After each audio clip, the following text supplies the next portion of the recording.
Attention, attention. Have you ever heard of Cowboys Talk? Cowboys Talk is the Dallas Cowboys discussion segment of the Bear of Texas podcast. Cowboys Talk brings to you a podcast fully dedicated to bring to you unique and truthful discussions regarding the Dallas Cowboys. In other words, the truth, the whole truth, and nothing but the truth. This is it, ladies and gentlemen. This show is not fake news.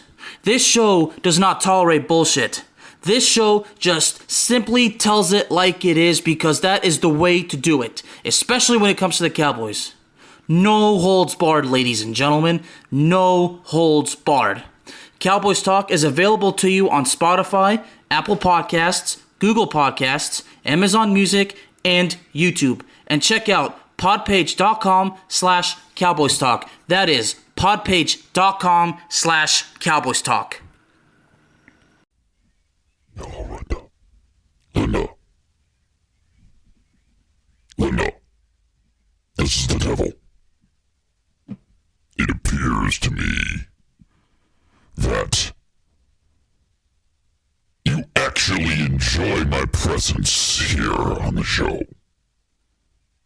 Well, it's very flattering, but flattery will get you nowhere. If you do not behave,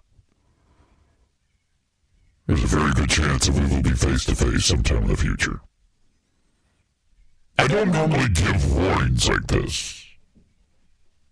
I actually refuse to do warnings. Because if I give warnings, then perhaps you'll live a good life. And I don't want you to live a good life.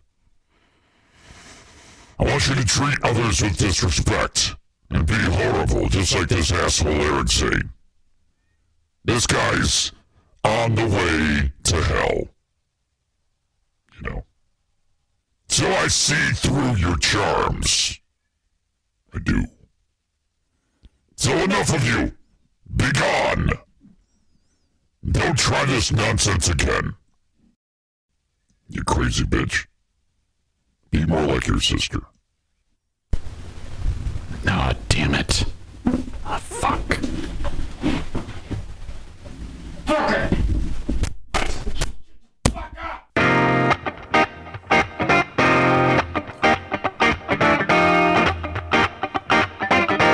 Hey, yeah! And just like that, we're in business. We're off and running with favorite things happening. With the Zenith requiring some minor engineering adjustments to it. That is how you start a show.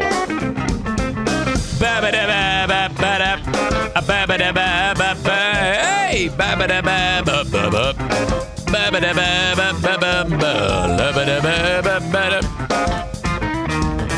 Jimmy Stinson.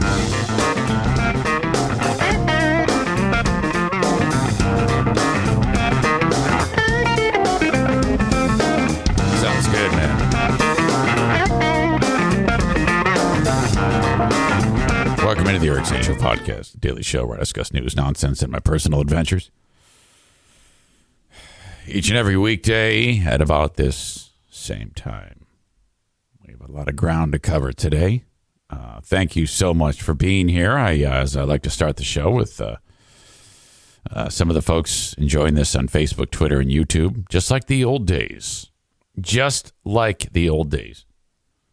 I remember when I first started this show, I had my cell phone on a tripod, and I didn't even know how to make the phone or the whatever platform you use to make it so that the words don't look backwards. I didn't even know how to do that. And there's like a function you can hit in the settings that allows that to happen. It was Pellerito had it to me. He goes, yeah, dude, this is how you do it. All the words behind me were backwards. It was ridiculous. Honestly, I haven't really improved that much. It isn't like I have some crazy amount of high-tech shit here. Honestly, that's why I bash Zeniths. No, I take it back. Because the equipment that I bash, that you guys hear me hit and scream and say nasty words to, that's actually a terrific piece of equipment. But I've damaged it because I kicked it when every day I sit here and my legs are crossed, which I'm told that's not a good thing to do. Your feet are supposed to be on the floor because it does things to your hips, I guess. But I love sitting with my legs crossed. Like a female, legs crossed. Like Sharon Stone in The Interrogation, legs crossed. And for some reason, that's comfortable to me. I particularly prefer left over right.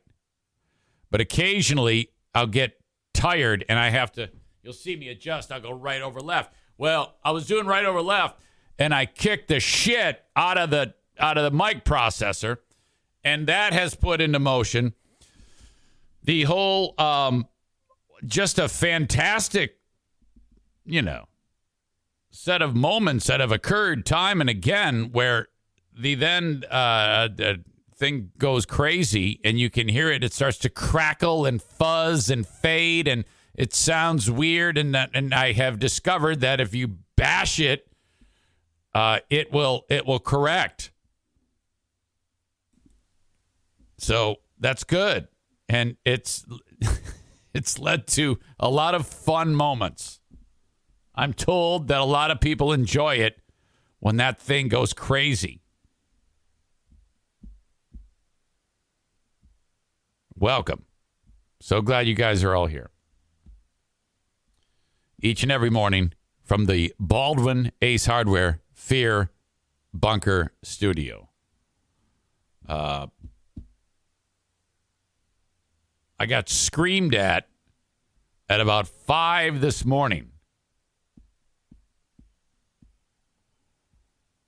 Side note, Tarantula Farmer says, when are we playing paintball again? It is scheduled for Sunday, June 26th. I know that's a ways off, but that is a scheduled event, Sunday, June 26th, 5 p.m. Outdoors, of course. It's going to be great. Mitch, bring those amazing kids of yours and all their friends. I want full friends there. I want to hit 40 people. This is Paintball War number 19, the Summer Slaughter. 5 a.m. It's bad enough that Bruce is pretty much on top of me. I have no room on the bed. So I'm trying to get comfortable.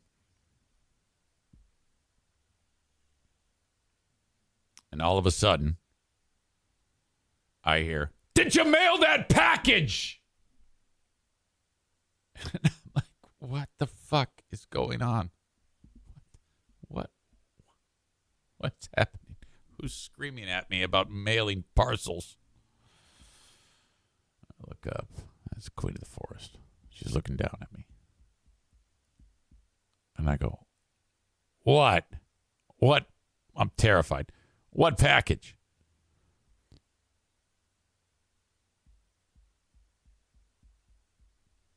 No response. I said, go to bed. I go, put your head down and go back to sleep. No response. She lays down. She's gone. 2 minutes later, I'm pushing Bruce over closer to her. And she goes, "Oh, Brucey." I go, "Oh, you're awake." She goes, "Yeah, why?" I go, "Thanks. Yeah, just move him over a little bit." And then I go, "Do you remember what just happened?" She goes, "No, what?" I go, "You just screamed at me about mailing a package." She goes, "I did?" Yes, you did. The lady, oh my God. You get these out of nowhere moments. Did you mail the package? It's just these these sentences and phrases. Is the concrete curing? Have the mashed potatoes enter the chicken coop. Just these weirdo things that just hit out of nowhere. And I'm like, what the? Come on. Or she'll scream, but it's not a natural scream. It's not, ah! It's, she sounds like Ron Burgundy in a phone booth. And I'm like, fucking shit.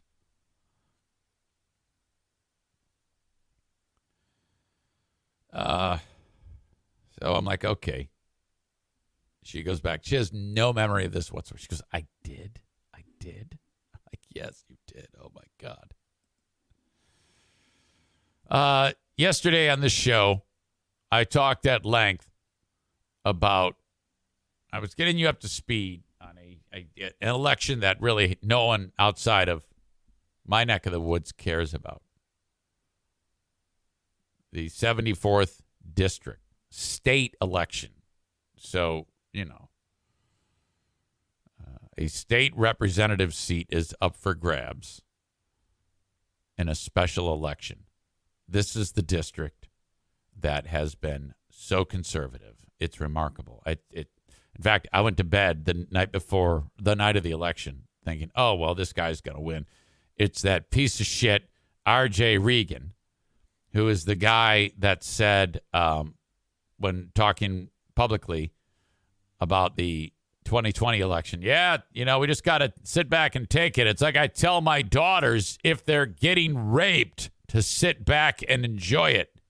And so I went to bed thinking, oh, that's too bad. This guy's going to win this election. That's awful. He'll be an elected official for a good portion of Kent County, nearly 100,000 registered voters. That's a lot of people in this. I don't live in a giant town or anything like that, but and that's not my community. I live in Ottawa County, but so it's even worse here in Ottawa County. It's even more red, and so they're all stupid. So I went to bed thinking, oh well, business as usual. Well, no, this lady Carol Glanville won, and she's just some mom. She's just a school teacher that said, I don't think I want this guy to win, and so. There was 14,000 votes cast of 95,000 registered voters. That's pretty pathetic. But she got like more than 7,000 of them. And the other two candidates, one was this piece of shit. And then the other one was the Republicans, the actual party, endorsed a write-in candidate who only managed like 1,100 votes. So she beat both of these guys combined. So their own Republican Party said, don't vote for RJ. Vote for the write-in. Well, that's not going to work. And that blew up in everybody's face. She ends up, this school teacher mom, wins the election. Incredible. So I made a big deal about it. And my big beef was the fact that he said, I tell my daughters to just enjoy rape. And then in the next breath, he says, we are good Bible people.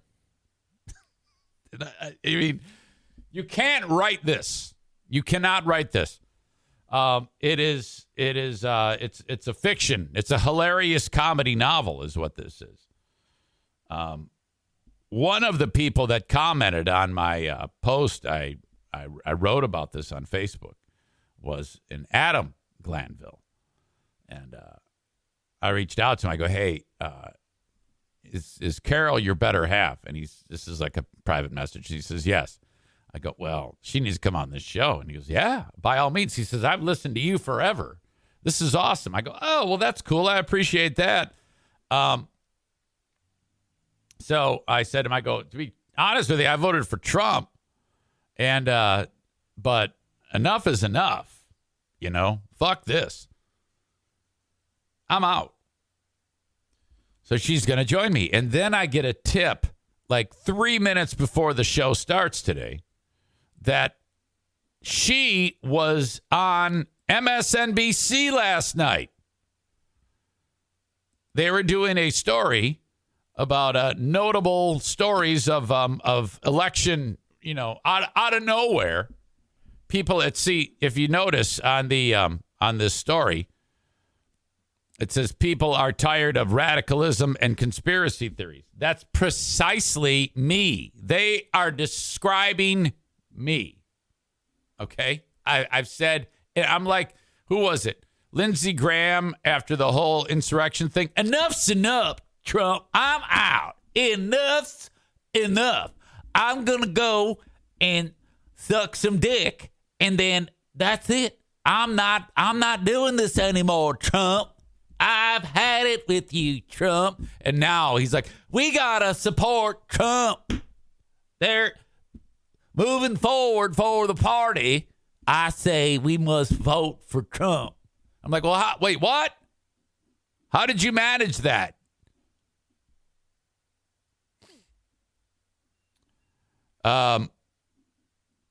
So this lady who won the election was on what did I say her name was? Carol Glanville was on MSNBC last night, supposedly. So this is how that unfolded. I want to check this out. But while election conspiracy candidates are winning Republican primaries where they run against each other, they're having less luck when facing off against Democrats, even in an election cycle that's supposed to favor Republicans. Last night, Michigan held a special election for a vacant House seat. Trump had won the district by double digits in 2020. He'd been represented by Republicans for more than three decades. So the conventional wisdom was that this was going to be an easy Republican victory. The Republican in that race was a conservative QAnon conspiracy theorist. He claimed that Ukraine was, quote, culpable for its invasion by Russia. He ran on a platform of trying to decertify the 2020 election. And at one point, he decided to use a very unfortunate metaphor for that fight. You know, having three daughters, and I tell my daughters, well, if rape is inevitable, you should just lie back and enjoy it. See the shocked look on the face of the woman next to him? Well, that woman is a fellow Republican. The Democrat running against the fringe QAnon rape joke guy decided that she was going to make that candidate's extremism and conspiracy theories a focus of her campaign. Yes. And it worked.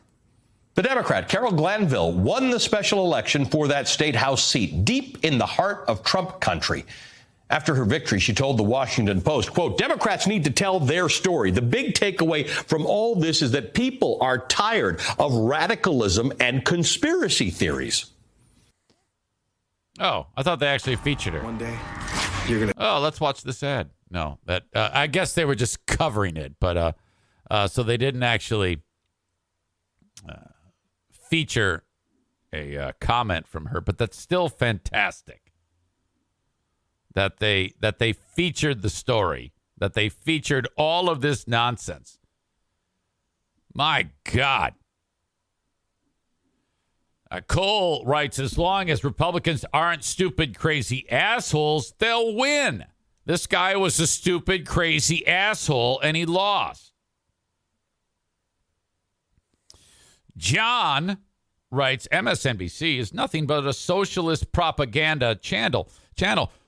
Maybe, but that's still, you know that stick man drawing where it's like a person standing there, it says you, and then the point? How do you do that all the time?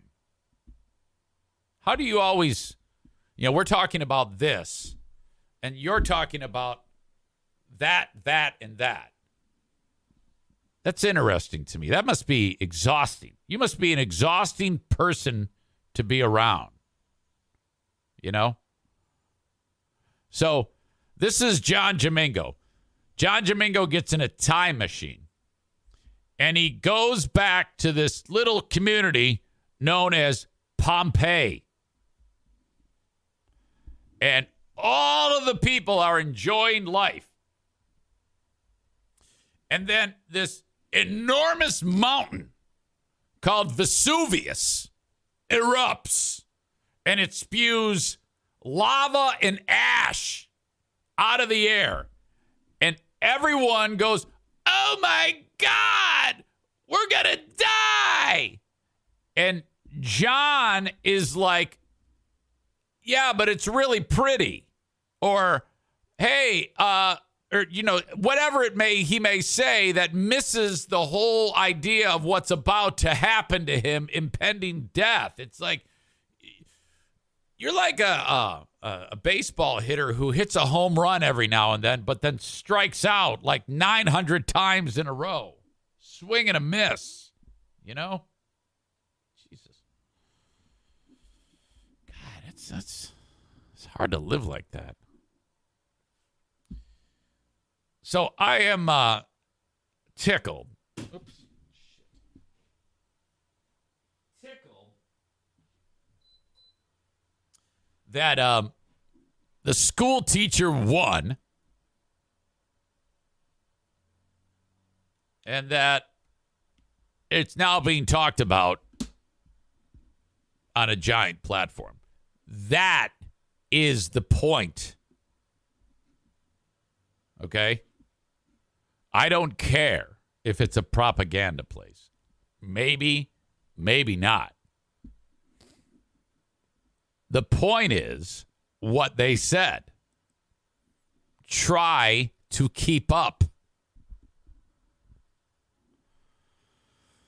My God, that is just fantastic. So I am going to have Carol Glanville on and ask her about this entire process, because all she had to do, if you're Carol Glanville, honestly, I didn't even know who this person was prior to when I told you that I looked to see who was running against R.J. Regan.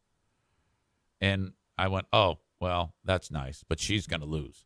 And then I forgot her name. And then I woke up the next day and see that she won. So now I'm like, oh, my God. Absolutely incredible. This show on Twitch and Facebook brought to you by Irvine's Auto Repair, Grand Rapids Hybrid NEV. What I mean by that is Twitch is brought to you by Irvine. So is my Facebook page. Blue Frost IT brings you my Twitter page. YouTube brought to you by Frank Fuss.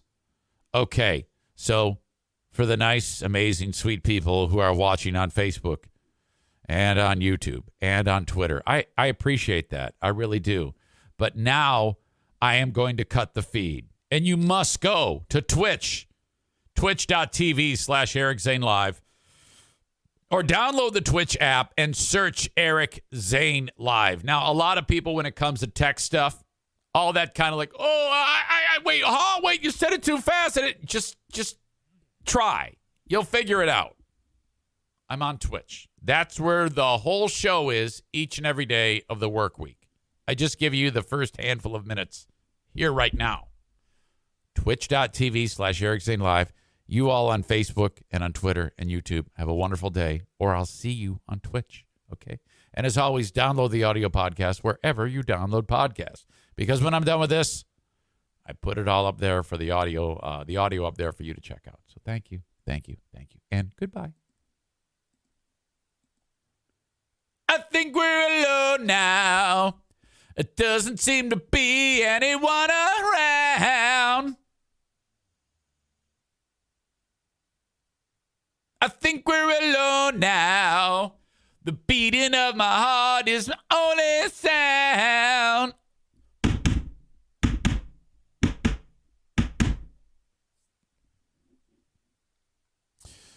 Ben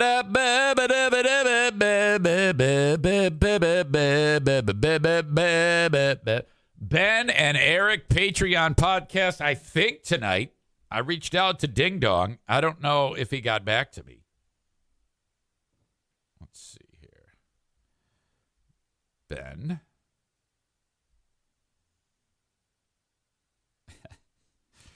Down to podcast Thursday at 7. You know it. If you're not, I'll tackle you like tackling Chappelle.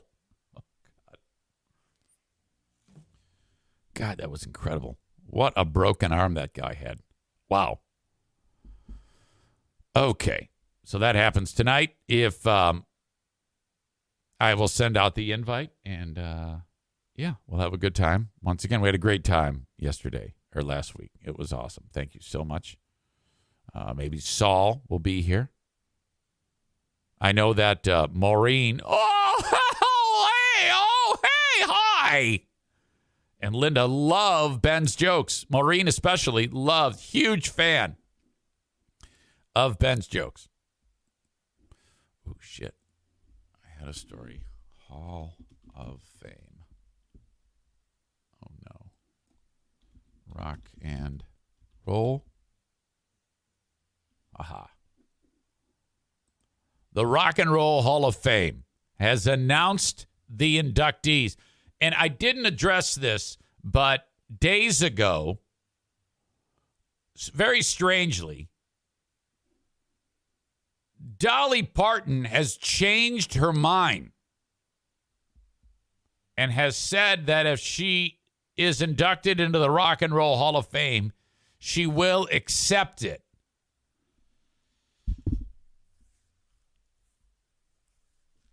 Why? Why is this even happening in the first place? Why was she put on the ballot? It's just weird to me. Now, I understand branding. You call it the Rock and Roll Hall of Fame. You started out with that, and now, so many years later, I don't know why they don't rebrand it.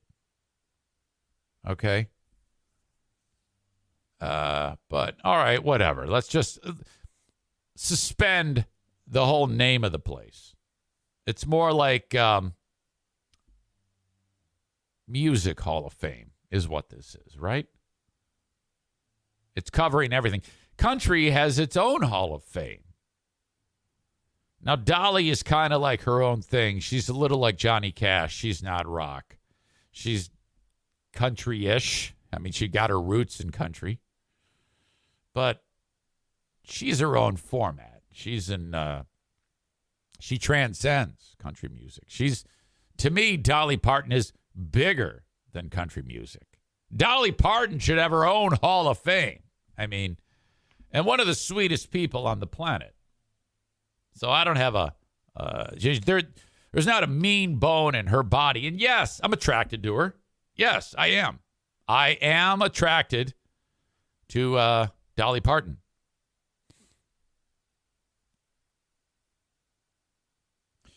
But, and I actually thought it was great when she was like, yeah, I'm going to politely bow out of this. And I'm like, hey, that's kind of cool. That's pretty much her, Marches to the beat of her own drummer. I love the relationship she has with her husband. I think his name's Carl. The guy is so shy.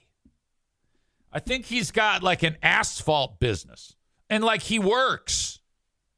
He's out on the street laying asphalt down with the big machine and the hot mops and whatever the fuck. And he so has always despised being in front of a camera. That is not his thing. And he has actually, I think he has a team of people to keep him out of the spotlight. He doesn't go to any events. He just lets her do her thing. Okay? Really crazy relationship. Well, not really crazy. They're madly in love with each other. But he has been... he's been out of the spotlight. Amanda says he doesn't want to hear anybody saying things about her boobs. Oh, my God. It's like, Dolly, do we really need to get these large of breasts?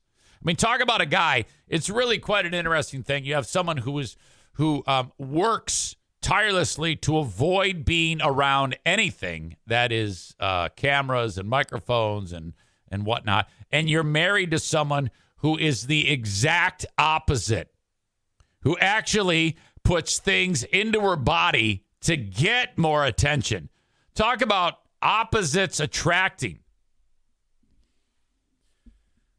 I disagree with this, whoever this Peter Dink, I always forget who this actually is in real life, says that the rest of her looks deflated. No, she looks great. She is I have a crush on Dolly Parton. Plus, her personality is remarkable. She's absolutely awesome. I love her. I would have sex with her, but she's It's more than that. It's deeper than that. She's just spectacular. I have a crush on her whole persona. It's not just that she looks incredible. It's just that she's just sweet. She's just great. I just want to make love to her personality, you know? That's not even possible, but still. Now, she could end all of this if she took off her wig. That would probably make me go, I'm not really that physically attracted to you. I'm only attracted to your beautiful soul. So she could, but she likes the attention, you know? I mean, I can't fault a woman who is like that. Guys are like that too, you know? And, you can't shame someone because they like attention. There are people that argue, yeah, look at you, you're an attention whore. It's like, well, yeah, guilty. Who doesn't like attention? Come on. That's part of my makeup. I mean, I can't fault anybody for that. But this whole business about the Rock and Roll Hall of Fame. Okay, she comes out and says, I've changed my mind. And I actually will accept that. So that's where we are right now. And she made it. She has been inducted. She will be inducted. The event is until November. But the class, Dolly Parton, Duran Duran, Eminem, Lionel Richie, and Carly Simon. Now, if it were me, it would probably be Carly Simon, but for sure Carly Simon would be in. Duran Duran, maybe. You know, you got to understand that wasn't like, it's not rock. It wasn't rock and roll. It was like pop music when Duran Duran was popular. You know, there's nothing rock and roll about Duran Duran, just like there's nothing rock and roll about Dolly Parton, Eminem, or Lionel Richie. So, to the letter of my law, I say Dolly Parton out, Duran Duran out, Eminem out, Lionel Richie out, Carly Simon in. However, if it were Music Hall of Fame, they'd all be in. Pat Benatar. Of course. She should have been in the first class. Eurythmics. I don't know. No way. Come on, guys.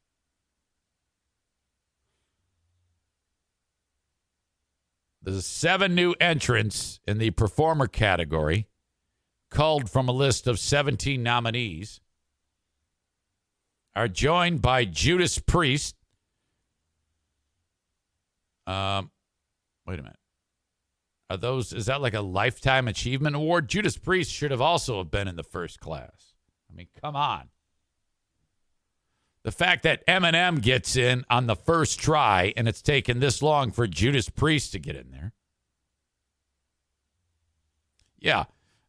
They weren't like officially voted in. I guess they just got, Judas Priest got the Recipients of Musical Excellence Award. Also included that Jimmy Jam and Terry Lewis. Who the fuck is Jimmy Jam and Terry Lewis? Harry Belafonte and Elizabeth Cotton, Early Influence Awards. Harry Belafonte? What? And music business veterans Alan Grubman, Jimmy Iovine, and Sylvia Robinson, who won the Ahmet Ertegun Award. He being, I think, Atlantic Records. He's Turkish, so I hate that guy.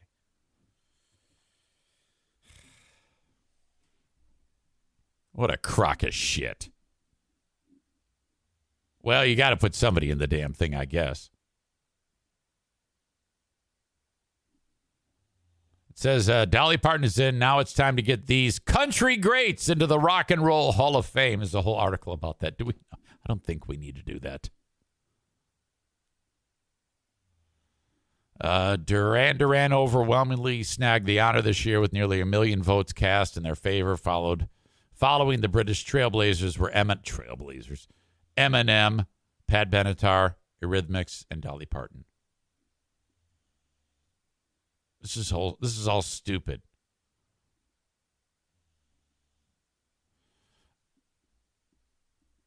Eminem in the Rock and Roll Hall of Fame. All right. There's also something going on, kind of related, between Joan, Jett, and Ted Nugent.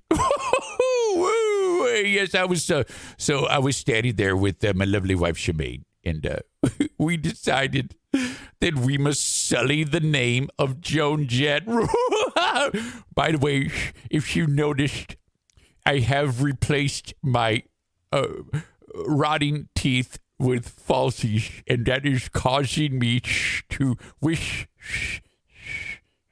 whistle a lot when I'm talking. It's really fucking up my Nugent impression. He has gotten these new teeth, and he sounds really fucked up now. I mean, he always he had this going on, and yes. You know, when I'm out there looking for the spirit of the wild, the last thing I'm going to do is sing, I love rock and roll. Put another dime in the jukebox, baby. I will be singing the red-blooded tale of one Fred Bear as I draw back the bow. I will shoot and I will strike a double lunger, and then pick up my birdland and put you in a stranglehold, baby, and then I smashed your face.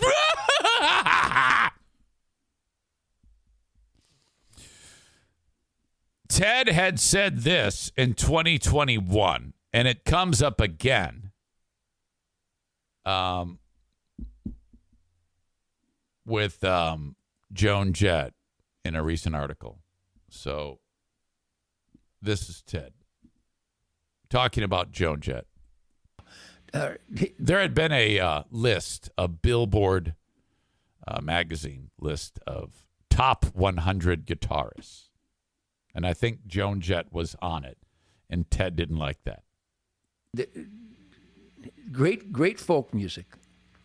But how do you list the top 100 guitar players and not list Derek St. Holmes? Who? What? How do you do that? Yeah, I've listened to Ted Nugent's music since I was a child. I had no idea that Derek St. Holmes was a guitar player. That's the guy who sang Ted's biggest hits, like Free for All. Sorry, Ted sang that one. He's the singer on Stranglehold, Derek St. Holmes. And he basically, Ted would like bully this guy to sing these fucking songs. I had no idea that guy was even a guitar player. So that's a horrible example. That's like saying, I see you put Joan Jett and you don't put John Jamingo into the 100 greatest guitar players list. I mean, that's like the same type of thing to say. You do that by lying.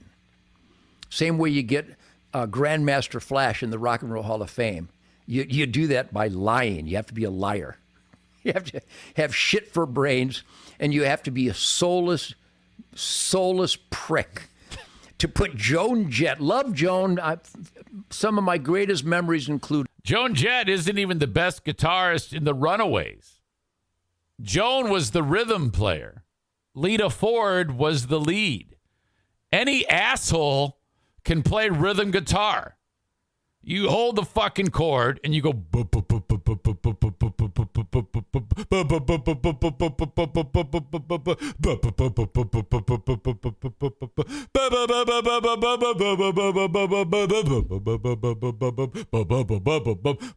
It's not intricate. It's easy. Okay? Any dipshit can play rhythm guitar.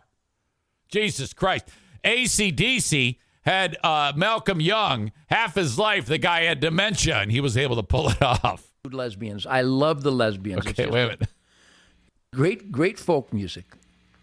But how do you list the top 100 guitar players and not list Derek St. Holmes? See, Ted doesn't help his argument because he lists all these shitheads that no one gives a fuck about. How do you do that?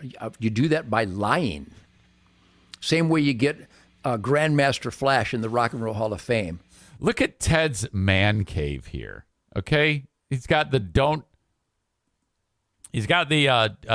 tread on me flag. All these patches, which are probably like it appears to be like deputizations. He's a deputy in all these stupid counties and whatever the fuck. He's got a quiver full of arrows here. Classic. You do that by lying. You have to be a liar. You have to have shit for brains, and you have to be a soulless prick. To put Joan Jett, love Joan. Some of my greatest memories include lesbians. I love the lesbians. It's just it's a cocktail of wonderment. Love Joan Jett. You see, you love or hate Ted. He's marvelous to listen to. It doesn't matter if you hate him or love him. He is exceptional at the spoken word and engaging people. It doesn't matter. Again, it doesn't matter if there's hate or love. All that matters is you're listening. That's all that matters. Never before have I turned on you. Never before has a man or a woman been able to get people so wound up. He is the quintessential shit stirrer. And he should be in the Hall of Fame for stirring up shit. Yes, you need that. That's what Jamingo does that, and that's why I'm telling Bob to bust his balls, which he did a little bit last night. I noticed that Jamingo never breathes. And Bob had to say, fucking stop talking so I can talk. Let me say a word. All right? God. Put another dime in the jukebox, baby. Great rock and roller. But as a top 100 guitar player... Okay, that is so patronizing, what he says right there about her. Listen to that. To put Joan Jett, love Joan. Some of my greatest memories include lesbians. I love the lesbians. It's just it's a cocktail of wonderment. Love Joan Jett. Put another dime in the jukebox, baby. Great rock and roller. But as a top 100 guitar player, but you don't list Ricky Medlock or Dave Amato? Who cares? Really? Nobody knows Or who these Dick people Wagner? are. No one knows who Dick is Wagner either. of the Frost in Detroit. Or Mark Farner? Yeah. Mark Farner from Grand Funk Railroad. Joan Jett is on the list, but not Mark Farner. Grandmaster Flash is in the Rock and Roll Hall of Fame, but not Grand Funk Railroad? Oh, by the way, if Grandmaster Flash is in the Rock and Roll Hall of Fame and Joan Jett is on the list of the top 100 guitar players, then I'm Caitlyn Jenner's boy toy. Are we having fun? Don't you love this shit? Whatever. So that was like, that was some time ago that he said that. And some brilliant soul decided to bring that up to Joan Jett.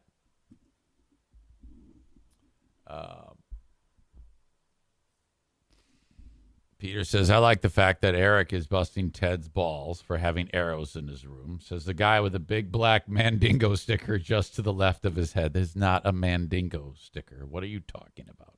That is in memoriam. That is a sweet soul who passed away. I'm honoring the dead. His name is Barry. And it's functional. Okay? It can go over a light switch. It is a powerful, sweet man who's no longer with us these days. And here you are dropping the Mandingo reference. I think that's somewhat racist, perhaps.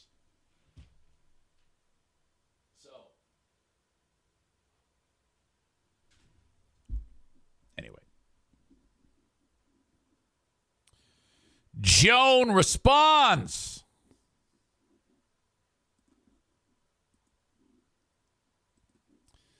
Let's see.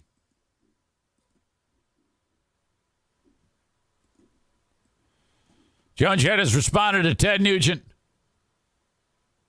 over his criticism of Rolling Stone magazine for including Jett on its 100 greatest guitarists. He railed against Jett's inclusion on the list and, of course, praised some of the favorites that are on there. Angus Young, Eddie Van Halen, Billy Gibbons, Joe Bonamassa. He also talked about Derek St. Holmes, Tommy Shaw, and Ricky Medlock during this live stream. In a brand new interview, Joan addressed Ted's comments after the reporter brought it up. She said, well, neither should Ted. Now, I cannot agree with that. He is actually an amazing guitar player. Ted is very, very good. Virtuoso level of guitar playing. He's fantastic. He's also, I don't know what he's better at. Being a right-wing troll, or just a troll in general, or a guitar player. He's a horrible, now, he used to be a pretty decent singer, a rock singer. If you've heard the latest effort by him, I think it's called Detroit Muscle. It's terrible. He's doing all this. Every song is talking like this, singing like this. So he's not very good at that, but his guitar playing is very, very good. So I cannot agree with Joan Jett there. He is an exceptional guitar player. Neither is he, she said. Is that his implication that he should be on the list instead of me? Well, I don't know. Is Ted not on that list? He should be on that list if he's not. So if he's not on that list, well, then I agree with Ted. And I also agree that Joan should not be on that list. She's a serviceable rhythm guitar player. Let's be honest here. Great performer. Love the way she sings. Love the whole attitude thing. I like Joan Jett. I don't think she's good enough to be on the top 100 rock guitarists of all time, but come on, extremely influential and broke a lot of barriers, to be sure. You know, I mean, all chick band, the Runaways, that kind of imploded, and then she picked up the pieces and went out on her own and made it happen. There's three plus Lita Ford in that band. I mean, come on. Excuse me. Well, that's just typical, she says. It's what I've dealt with my whole life, being written off. All right. Ted Nugent has to live with being Ted Nugent. He has to be in that body. So that's punishment enough. Oh, here we go. Oh. She adds, he's not a tough guy. She added, he plays a tough guy. But this is the guy who shit his pants, literally, so he didn't have to go in the Army. Now, that's Ted's story. Ted has said that when it was about time to be inducted, to be drafted for Vietnam, he told a story about how in order to not be drafted, to get some type of, I don't know, keep him from being drafted, I guess he went to the recruiters, and his story is that he hadn't showered or bathed in months or something like that, and he actually, when he was walking into the place, shit his pants so that they wouldn't have to deal with them, and then they said, we're going to give you a deferment or something like that. Now, that's the story. Now, who knows if it's true? Ted claims that it's made up, that he did not actually do that. That was his way of getting out of the draft. Well, let me just say that even if he didn't do that, he didn't go into the military when they were calling people to be into the military. So let's assume that that's true, that Ted did not shit his pants and did not bathe and all that shit. He still didn't go into the military. He still didn't. He still dodged the draft somehow. So that's kind of weird, considering he's this whole America. I mean, people were dead. people who were much braver than you went to a jungle when they're 19 years old and got shot in the face 5 minutes after they got off the Huey. And here you are, that's kind of, and here you've been talking about America this, America that, America this, America that. And it's a little cowardice, how that's overlooked is beyond me. I mean, that was at a time when America was drafting young people to go and send them off to a foreign land to go to kill the yellow man. She says, so this is the tough guy who's running around America stirring things up against each other. I agree with that, too. I say victory, Joan Jett.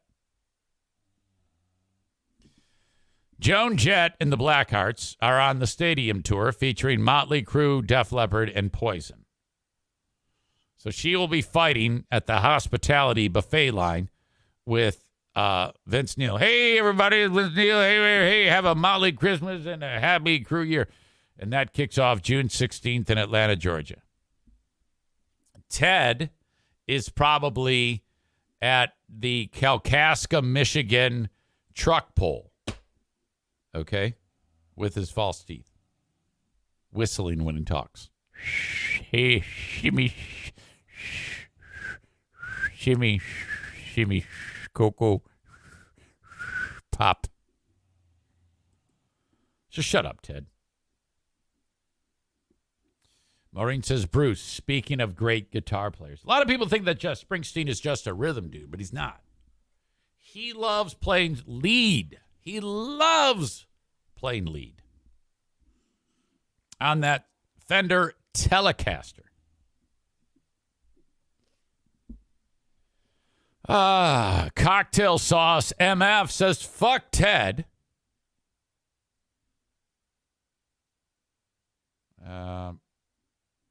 Amanda says, fuck you, Adam, because of a comment about Yoko Ono. Dennis says Peter Frampton isn't on the list either. He's an amazing guitarist. Baby, I love your way aside. Oh, yeah, because he did the talkie thing. Go, Phil.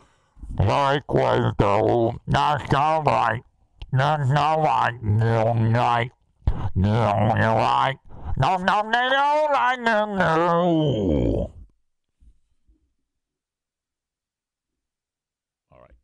Yoko is a dumb bitch. Boomer Bob says, what about Dimebag Daryl? Is he not on that list? What? Rest in peace, Dimebag Daryl, spectacular guitarist. I almost included a Pantera song on the Insane Asylum this week. Arena Nick, sends me various songs on his playlists to try to make the cut. And he sent me several that I tried. Which were they? Or which ones were they? They were The Wild Flowers. No, I think that might have been Adams. The Wild Flowers by Opeth. That did not make it. Those Damn Blue Collar Tweakers by Primus is going to make the cut. Sultan's Curse by Mastodon. I listened to it. No. I cannot include that on the Insane Asylum. And Hollow by Pantera. I listened to it. Nope. Did not make the cut. Someone suggested Yellow Wolf Till It's Gone. Nope. Did not make it. Delivering the Goods by Judas Priest did make it. All's Well That Ends by Rainbow Kitten Surprise did not make it. Word of Mouth by Alan Raymond did not make it. Mouths of Madness by Orchid. I think that was Adams. That did not make it. I went with Jonas Salter by Styx. New York Dolls make an appearance on the Insane Asylum this week. So does a song called Frogs by Alice in Chains. A song called Nantucket Sleigh Ride by Mountain. Leslie West, great guitarist. Tesla's What You Give makes it which is an excellent song. Doesn't matter who gets best of who can hurt who the most, yeah. And Hunger Strike by Temple of the Dog, which has been played many times. You know what else I'm going to bust out? That song by Helix. What's that song by Helix called again? I played it just recently. Fuck it. All right. That is the open of the Eric Zane Show podcast. Thank you so much for being here. The open is brought to you by the Mario Flores Lakeshore team of Van Dyke Mortgage. 231-332-6505 if you need a mortgage. 231-332-6505. Okay, so the Fed is trying to make it so that you're going to lower, the interest rates are going up, okay? And they do that to decrease demand because you're like, well, maybe I better wait till I get my loan. Because if you don't get your loan, you're not going to buy. And if you don't buy, the demand is going to drop and the home prices will fall. That's what they're doing to try to stop inflation. It's very aggressive. It does work, and it will take time. I did that. But that means that your loan percentages are going up. So if you want to buy a house, you're going to need to get pre-approved like yesterday. So call now. You're not going to get the rate that you got a year ago, that you would have gotten a year ago. But it's, if you don't get locked in now, a 4.5%, 5% loan on a 30-year or 15-year, it's going to be a 6 or a 7 before you know it, okay? Now, if you get a loan from Kyle Ryan, that's going to be a 90% loan because he's horrible. But Mario is going to give you the best loan possible. Don't believe Kyle Ryan's hype. He is a absolute grifter. 231-332-6505. That is still punishment for Kyle trying to get free advertising on the Eric Zane Show podcast. I have my eye on you right now to see if you say anything, and then I'm going to permanently ban you. I'm kidding. Anyway, reach out. 231-332-6505. The Mario Flores Lakeshore team of Van Dyke Mortgage. Joe Martinez is back from his trip to Vegas, where him and his better half went to the Bunny Ranch, and they had like a massive orgy.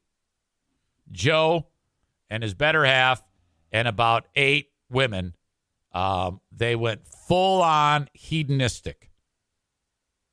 That's because of all the cheddar you've been putting in his pocket. Getting your ACs tuned up. 616-516-8579 for A&E Heating and Cooling. He does 3 things. He gambles, he buys hockey jerseys, and he participates in orgies. Help Joe participate in more orgies by hiring him to service your AC. Don't just turn it on, as it's going to be in the 80s next week here. So that's when you're going to be turning that shit on. Thank God I'm getting mine serviced. 616-516-8579. Don't wait any longer. We got Irvine's Auto Repair, Grand Rapids Hybrid, and EV. Legendary longtime sponsor of this endeavor. Their business is locally, lady, veteran, family owned. How about that? 616-532-6600. They are in the process of completing a massive expansion, more than doubling the size of their business to be able to help the customer that much more efficiently. You got a loaner car if you need it. You can. You got early bird drop off if you want on the weekend. After hours drop off. After hours pickup. Keys in a lockbox. Pay for it online if you want. But you're going to want to do business with these people face to face because the smiling, shining faces of Jamie, of course, Megan, and then Bruce. Bruce is the wild card. He is the new eye candy here. Here's what you have here. a man, because as you know, 60 is the new 40, as they say.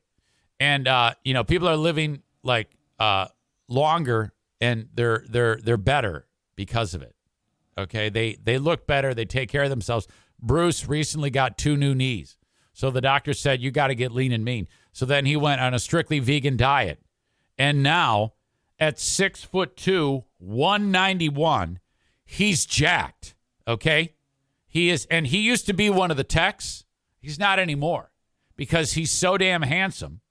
These ladies come in and then, they walk in and then Bruce is there and then he gets the keys to their car and then the lady, whoever it is, leaves and then he has to get a mop because on the other side of the counter where they were standing, there's a puddle of gush there. And it's all like, full of uterine meat and it's his job to clean it. He has to clean ute meat. That is all crazy. And none of that is true. And Megan, I'm sorry. But I had to go with that joke that he's so attractive that he causes ute meat to sleuth off. So I know that's very gross, but that's the joke I'm going with. And it's just a one-time thing, but it's all in an effort to get more ladies into your business, okay? On 44th Street, 3 blocks east of 131, is a side street called Stafford. You go down there, and that's it, Did you know that if a woman goes to Irvine's Auto Repair, Grand Rapids Hybrid, and EV, and interacts with Bruce, they have reduced their risk of endometriosis by 100% because he is so attractive. A lot of times endometriosis is caused by inflammation and polyps on the uterine tissue. It can be very painful and can lead to cancer on a lady. Just go there and get your car fixed, and it's going to improve your health, and you get your car fixed.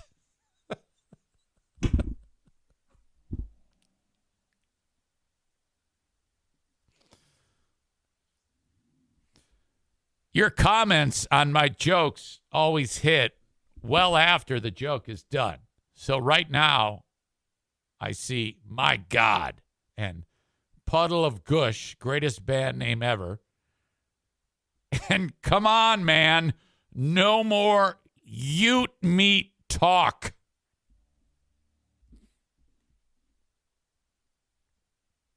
Incredible. Oh.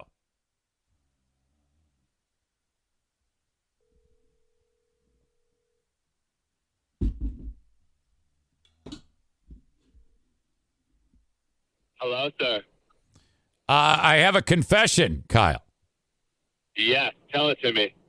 I started today off by sending you a Zoom link, and I completely forgot that you are doing the show via telephone today. Yeah, dude, you fucked up, man. So I was... Okay, a quick word for drizzly.com, DRIZLY.com. Okay, you're at a party. Everybody's having a great time. No one wants to leave to go make a beer run, a wine run, a liquor run, whatever it may be. You're all having too much fun flirting with each other around the fire, having a good time. Okay, let's go to drizzly.com, pick out what we want, and before you know it, some dude is dropping it off. Oh my gosh. Why did it take so long for something as amazing as this to become available? You can also go to the Drizzly app or drizzly.com, DRIZLY.com, and send a gift to someone. That's awesome, too. Drizzly, the most convenient way to buy beer, wine, and spirits with delivery to your doorstep in under 60 minutes. It's the #1 app for alcohol delivery. That's DRIZLY.com. Drizzly's giving every new customer $5 off their first order. Just use the promo code FAST5, FAST, the number 5, at checkout. Convenience of home delivery in under 60 minutes. Get it when you need it. It's a great gift as well. Drizzly.com, DRIZLY.com. Fast 5 at checkout to save $5. Have you wanted to use your home equity to pay off debt or improve your house, but found the old way too painful? There's now a new, better option for accessing your home equity. It's called HomePace. Here's the key. It's not a loan, so there's no monthly payments or interest.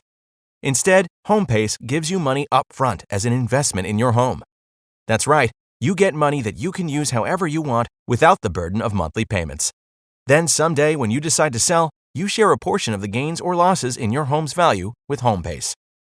That means if your home's value drops, HomePace takes a loss too. HomePace gives homeowners a better choice to access home equity. No monthly payments, no interest. To get an instant quote, go to homepace.com/quote. It takes less than 5 minutes.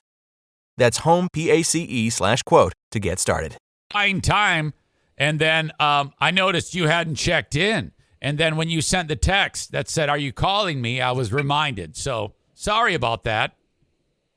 You cool, dude? Kyle, big news, I guess, right? You have breaking news to share with the audience. Yeah, breaking news, dude. We're in Tennessee right now. Seeing some pretty gorge scenery right now, dude.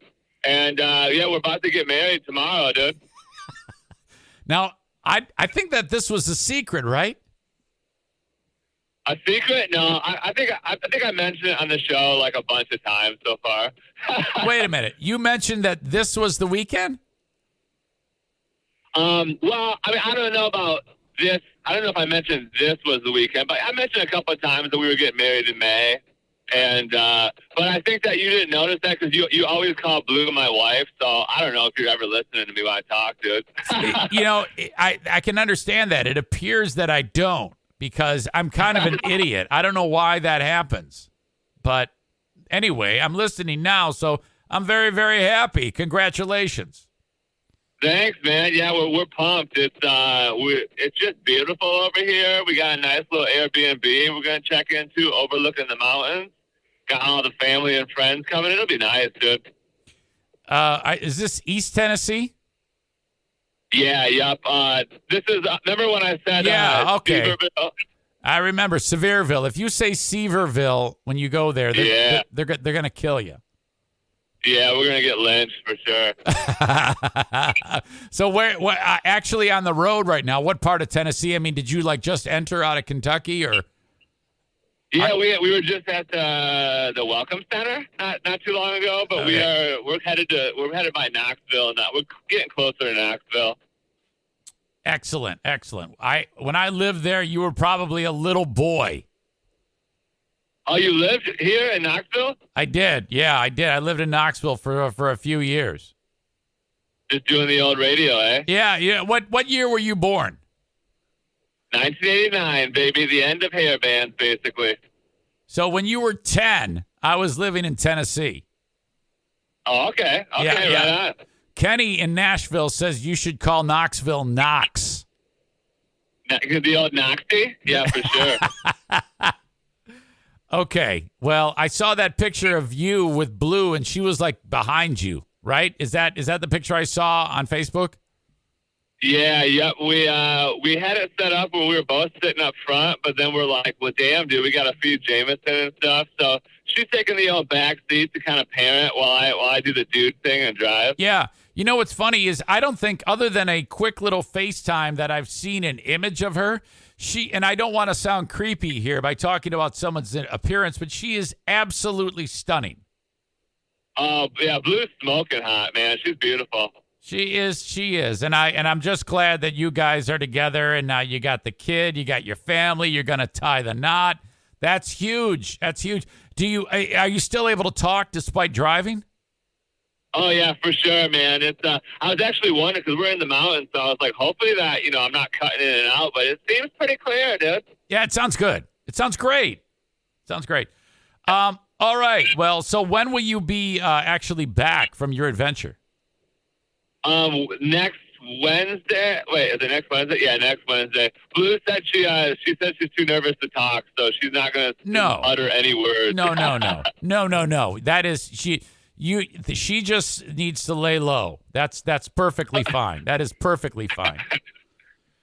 So yeah, we'll be back like next Wednesday, I think.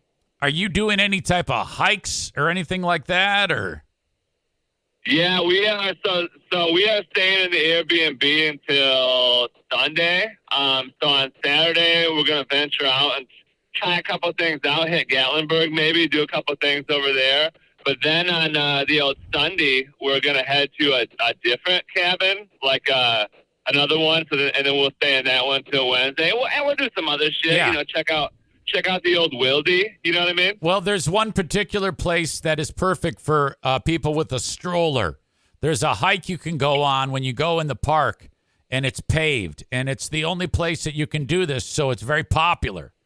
So it's a paved hike, and you go to a waterfall. It's a very scenic place called Laurel Falls, and I'll send you everything you need to know about it, but it allows you – that's where – last year, I saw the mom bear and the cub, and the rattlesnake too. It's legit. I mean, there's plenty of amazing things to see, and this waterfall is just spectacular. Wait, you know what? I think I know exactly. You're talking about Gatlinburg, right? You'll drive through Gatlinburg. You'll leave Gatlinburg and actually enter the park. Yeah. Yep. I know exactly what you're talking about, dude. For sure. Man, I'm glad you're there. I love that place. We have me and my sister, like when we were younger on vacation, we took a picture at that waterfall. And we climbed up it kind of and took a picture, and my dad took it, but it kind of looks like an album cover, dude. Like if me and my sister drop some bangers, we have an album cover already. Oh yeah. There's several overlooks on the way if you were to continue. Instead of going to that falls, if you continue on this particular road called Newfound Gap, and there's all these spectacular, they're called overlooks, Campbell Overlook, and just, I mean, it is, I've seen this dozens of times, okay? And every time it takes my breath away. Take my breath away, you know? Oh, I know what you mean. Tyler, yeah, dude, I love Tennessee, dude. I've been here probably like 30 times maybe in my life, and every time it's a pledge. I didn't realize you had been there so many times. I feel dumb now for telling you what to do now. Oh no, it's totally cool, dude. Tyler says, did you do any zipper merging while driving down there? Absolutely not, dude. I kept it respectful, baby. That is respectful. Zipper merging is respectful, you idiot. I love it, dude. This is my favorite argument that you and I have. Okay. What else do you have on your mind, Kyle, that you'd like to touch on? So I wanted to tell you about this, and because I knew it, I was like, you know what? I'm not even going to plan any topics because I know we're going to run into some shit, dude. And guess what? Let me tell you about the hotel we stayed in last night, Eric Zane. So we thought it was going to be classy, right? It was like Ramada by Wyndham, and I'm like, okay, Wendy's pretty good. I know Wendy's got some class to it. But we show up, dude, and this hotel was seedy, dude. And so we checked in. It's like one of those places where you know, like the maintenance man only makes like $9 an hour. You know what I'm talking about? Yeah, sure. What community? What city and state? Oh yeah, good question. It was Lexington, Kentucky. Gotcha. Okay. So yeah, we stayed there, and we as soon as we walked in the front doors, you could tell that like smoking was totally legal still. You know what I mean? Like you're totally allowed to smoke in the building, no problem. And so we get to the room, and pretty dirty, I'd say. Some questionable stains on some linen. You know what I mean? And so we had some jokes about that, and but anyways, I was going back out to the car a few times, because gotta get the stuff, and so anyways, I got this real weird feeling, because I went out and got some stuff, and I was because I drove my not my work truck, because that would have been stupid, because we would have paid like $9,000 in gas. Okay, but so So I drove but my truck has the Dumpster Divers logo on, and I got my Dumpster Divers sweatshirt on. Anyways, so I go back out, and then, like, up by the check-in area, like the little motorcade, the little motor lobby thing. Yeah. There's, like, one of those wheelchair vans, you know what I mean? Like that special kind of van where wheelchair people can be in there, you know? Sure. And so anyways, I was, like, walking back in, and, like, I heard a voice, like, emerge from the darkness of the wheelchair van. And he was like, I just was like, hey, man. And I was like, kind of scared me. But I'm a nice dude. So I stopped and looked in there, and there was like a wheelchair dude, like in the darkness, like summoning me to have a conversation. And he was like, hey, man, what's Dumpster Divers? And I was like, you know, I just telling him the story, telling him about the old biz. Yeah. And he was like, I was like, yeah, we're from Michigan. He's like, oh, yeah. I was like, whereabouts in Michigan? So, you know, we're having like a nice little conversation. Seemed like a nice dude, you know. And but he was just asking me like a lot of details about dumpster divers in Grand Rapids and all that stuff. And he's like, you know, we you guys are vacationing down here, we vacation up there. And I'm like, you know, wheelchair dude's nice, you know. But he was like looking at my truck as he was saying it. And then so we went back into the room, and then this was the first time I had entered the bathroom. And just, you know, it was like real, just a shitty bathroom, you know what I mean? So then I'm in there brushing my teeth, and I'm like, you know what, dude? I got this weird feeling now. I'm like, what if, like, this dude's casing my vehicle, dude? Like, what if, like, this is the game, you know what I mean? Like, head into the old Ramada and just start robbing people, dude, once you figure out what the trucks are for. Right on. So anyways, I went back. I was telling Blue, I was like, yeah, it's just shady. I'm going back out there just to grab some more. So I got my laptop, grabbed a couple of things. I didn't want to get robbed. And I go back out there, and okay, nothing happened. So it's an anti-climatic story. Ah, damn it! There was shitloads of more vehicles around my car, like around the truck when I got back out there, and I was like, and there was this dude in like a Ford Edge, like parked right in front of. So like when I got to the lobby and could see the car, there was a Ford Edge parked like right in front of my truck, like perpendicular. You know what I mean? Okay. Like blocking you in. Like checking up. I was like, oh fuck, dude. And then I got up, but nothing was happening. So wait a minute. You're telling me this big deal, and essentially what you have here, just a friendly, lonely person wanted to talk to you, and you're trying to tell me that it's like you thought someone was robbing you. Yeah, just. It was me just making a bad judgment on the old wheelchair person. Yeah, he was cool. Yeah. So basically, you're telling me that this place is a shithole when, you know, somebody had a cigarette and there's somebody spilled coffee on a linen. Is there anything else that makes it a shithole, or are you just like exaggerating? Did anything else make it shitty? I mean, was there like a pile of? There was some piss on the wall. Okay, piss on the wall. Maybe was there like a pile of jizz on the bed or something? Dude, there were some white marks in some areas, and now whether it's jizz or whether it's some other stuff, we don't know. But we'll just assume it's jizz. That's hotel hygienics right there. Yeah, dude. you know, I mean, there's something really. God, something really creepy about hotels. You know, I mean, if I ran a hotel, I would market it as all sheets are thrown in the garbage. All sheets and pillows are destroyed. And I wouldn't actually do it. I would just market it as that. Say, you will never sleep on a pillow that's been slept on by someone else. All pillows are thrown in the garbage. And just lie about it. I think that's important. That's all people want, you know. They want to be. I mean, that is marketing. You know what I mean? You just lie to people. Yeah. So Jesse wants you to taste what's on. What would have wanted you to taste what's on the wall. Maybe if you have that opportunity at the damn cabin. You say what? Tape? Like record? No, he wants you to like stick your finger in it and put it in your mouth.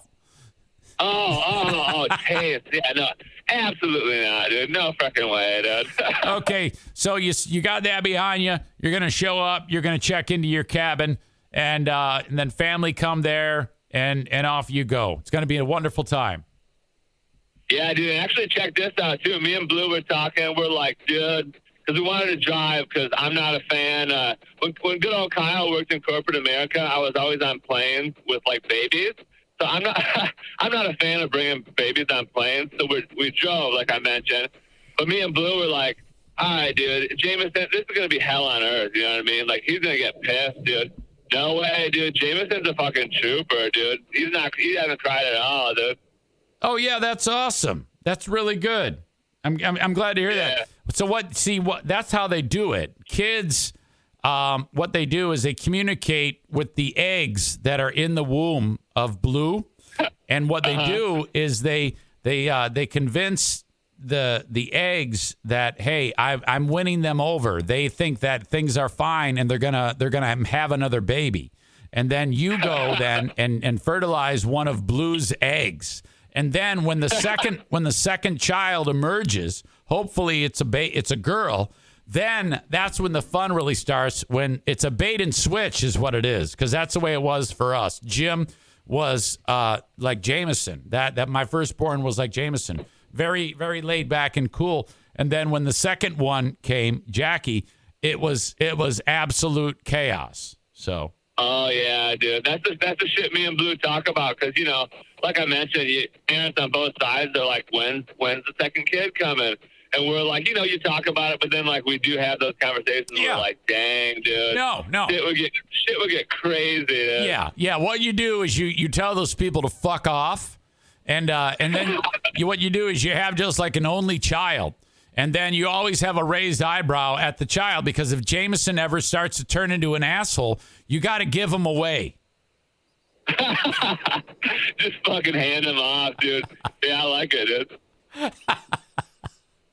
Hey, how did the draft show go? You did the NFL draft, Chibian's show with Bert. Yeah, dude. So me and Bert did it. The first show was like 4 hours and 11 minutes, dude. Just pure entertainment the whole time, dude. I feel like we didn't slow down at all, dude. It was pretty cool. So you guys had the draft on, and you would talk about the picks. Yeah, yep. The only technical. Oh, this is what I was going to ask you about, Eric Zane. So we did it on Restream, like I mentioned. And I'm fucking sitting there waiting for comments to come in, but like no comments were coming in. But here's the thing: comments were coming in, Eric Zane. I just couldn't see them. Okay. Yeah. So we got to figure that out. I don't know, because they're supposed to come through the Restream, right? Yes, absolutely. They are supposed to come through Restream. I'm looking at it right now. NFL Draft Day, baby, round 1. You and Bert there, and I see it, man. 4 hours, 11 minutes. Yeah, dude, it was good, dude. We had a good time, told a bunch of jokes, used the devil voice quite a bit. It was cool. All right. Yeah, there's I see you guys busted out the Cheez-It Snaps, which are a great snack. I love those. And then they were perfect. Yeah, I love those. What did you think about the Lions draft? Oh, dude, I loved it, dude. At first I got a little bit confused about the trade up, but because you like to base the trades on the point value of each pick. But then you like this article came out that I read where like what we essentially traded to move up, and I'm like, oh, dude, we fleeced the Vikings, and I fucking hate the Vikings. So hell yeah, dude. Yeah, I love that. The Vikings are idiots. They're known for stupid draft day moves. Yeah, dude. And they had a new GM, too, and I was like, oh, we picked on him, dude, for sure. I just shared the link with the audience. They can subscribe to your channel on YouTube. Heck yeah, thanks, man. Yeah, if anybody has 4 hours and 11 minutes, dude, check out that video. All right. Anything else, Kyle? No, that's pretty much all I can think of. Yeah, feel free to check out the old Chibian show. Feel free to hit up Dumpster Divers, dude. Feel free to do really whatever makes you guys happy, dude. Whatever gets you hard or wet, you know what I mean? Right. I see, and I can guarantee you Blue is shaking her head with that comment right there. Oh, absolutely. I just looked in the rear view, and I got the eyebrows for She's sure. She's like, come on. No more talk about people getting wet. No one's getting wet. What the hell else was I going to ask you? Shit. It was there and now it's gone. Someone suggested because you're driving the Dumpster Diver's vehicle, shoot video, and you can just say for your tax purposes, you're going to like a dumpster convention or something like that. And you can write all this shit off. Oh, dude, I like this. It seems like there's no problems with this plan, I feel like. Save your gas receipts. Take pictures of you, whatever it is. Put them on social media that says, so stoked about Dumpster Fest or whatever the fuck it is. Just lie. Yeah. Just lie. Okay. All right, man, I appreciate you. Oh, wait, before I go, I got one more thing that I have to tell the audience. I think they'll fucking love Eric Zane. Yeah. This is how, if the audience wonders, this is how I know me and Eric Zane are friends now, right? Yeah. So this is like 2 weeks ago. So Eric Zane always texting to make sure we're good to go on Thursdays at 9. Eric, this is for the audience out there. Eric Zane sends me a text. He goes, dude, you ready to fuck shit up tomorrow? And I said something funny back, I can't remember. And then Eric Zane's response to that was, tit. So that's how you know we're buddies, dude. Yes, we are buddies. We are buddies. All right. Well, keep an eye on Blue. Don't let any of those sick hillbillies look at her, okay? Those people are and listen, in the mountains, if they're locals, they're disgusting people. Oh, for sure, dude. Okay? All right. I'll talk to you. All right, catch you guys later. Yeah, see ya. They're not really disgusting people. No, some of them are. Some of them are. I mean, come on now. Oh, shit.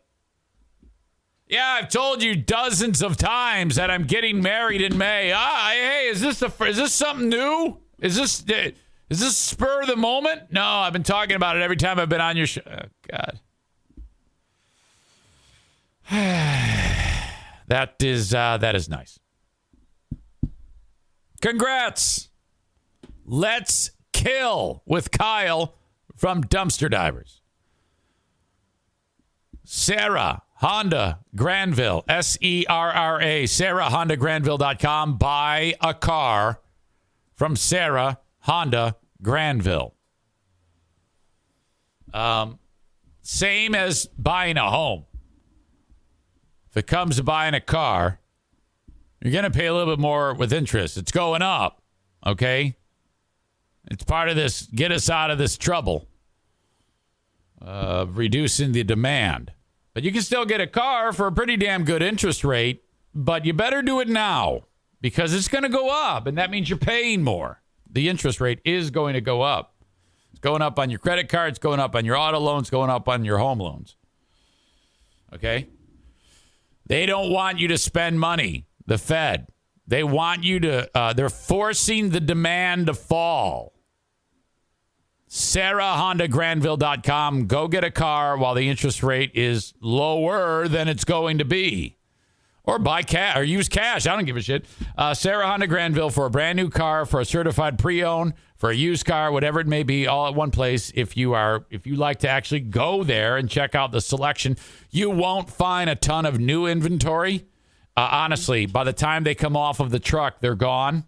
A lot of people say, hey, I want this car in this color with these features. When can I get it? Well, the truck arrives in 3 weeks. That's when, as soon as it rolls off, we'll prep it, and then you get it. That's how they're doing it now. So you can buy a new car, but you can't do it where you walk in and just say, hey, where's your selection of news? And they're going to say, it's being built right now. But anyway, I digress.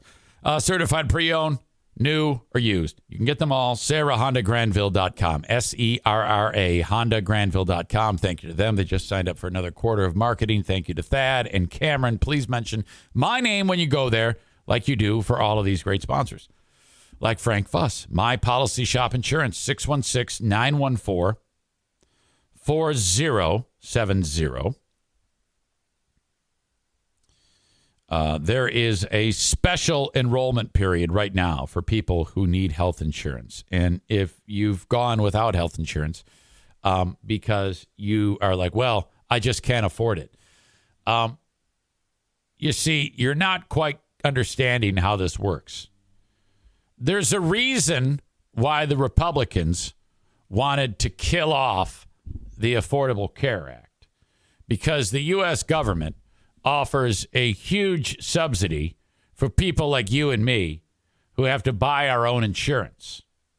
So the way they do this, tax and spend liberals, is they take the money that they get from taxes and they give it back to you through health care plans. So if it's $1,200 for an excellent health care plan and you work on your own or you don't have a job and you want health insurance, you're going to end up paying like $200 of that per month while the government pays for the rest. You're like, how's that even a thing? Well, that's what the plan, it was built that way. That's the way they do it. They want you to have insurance. And then the Republicans are like, well, that's too much money. We can't spend that. We can't spend that. And then Trump gets in office and John McCain goes, thumbs down, thumbs down. Had he done thumbs up, I'd be without insurance. Government pays for most of it. Now, if you do end up earning a lot of money in a year, enough money that passes the threshold, you got to pay that back. That's the way it works.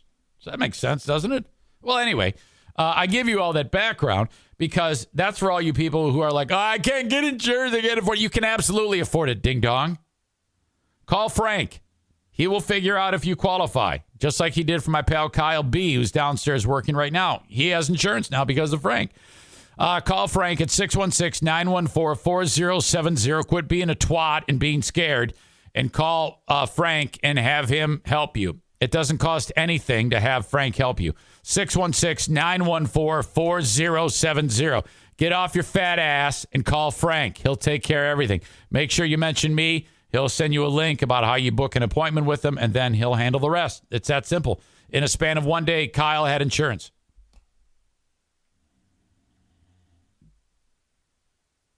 I wonder if he's here right now. Downstairs in the basement.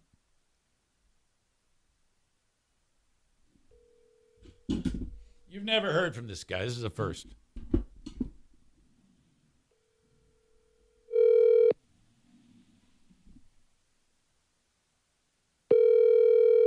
Nicest guy in the world. What up? Hey, how you doing? Great. How are you doing? Are you in my basement? I am. I'm podcasting upstairs, and I wanted to ask you a question. Oh, did you hear me singing? Am I being... No. I love you singing. And you know who else loves you singing? My brother-in-law. Oh, okay. When you leave, he goes, man, he's got a good voice. Yeah, well, maybe I should start a singing career. Yeah. I was just talking about Frank Fuss. You know who Frank Fuss is, don't you? Who again? The guy who got you the insurance, Frank Fuss. Oh, yeah. Yep. Was that not the greatest thing, or what? We knew his mother very well. They went to Holy Redeemer. Oh, I didn't know that. So you really hit it off with him. Yeah, Maggie was a real estate agent for like 30 years in this area. So you were telling me that you weren't sure exactly how the whole Affordable Care, Obamacare worked. Frank helped you. You got the insurance in a day, and it was a lot cheaper than what you thought, right? Yes. And you also indicated the quality of the insurance was much better than like what you'd get from an employer. Yes. Yeah, the coverages and everything. Yeah. Yep. I'm so happy with that. You know, the fact that because a lot of people are in your boat. They just think they can't afford it, you know? Right. But once they figure it out, you know? Well, because people that lose their jobs, salary people, I don't know about hourly people, but, the company will send you this Cobra shit. Right. And that's like several $1,000s a month. It's a scam. It's like, who the hell can afford that? I don't know how whoever does that, I don't know how they're in business because no one can afford that kind of shit. All they're doing is extending your insurance where you pay the full brunt that your employer used to pay. Right. They're just giving you the opportunity to pay it. Yeah, thank you very much. No. Yeah, well, I'm glad that worked out. I'm glad you're in my basement working. I wish I'd have known about this sooner.